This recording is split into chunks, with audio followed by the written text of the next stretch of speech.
तर मुंबईमध्ये जे कुठले कर्मचारी आहेत त्यांचे जे कुठले सॅलरी अकाउंट आहेत ते नॅशनलाइज बँकमध्ये होते.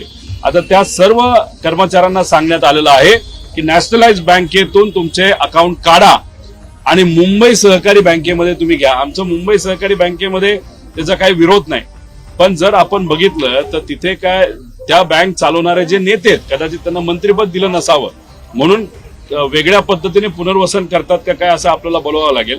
पण त्या बँकेचं रेप्युटेशन हे जरा मधल्या काळामध्ये फार चुकीच्या पद्धतीचं होतं. अफरातफर बऱ्याच काही गोष्टी तिथं झालेल्या आहेत असं ॲलिगेशन तिथं पूर्वी झालेलं आहे.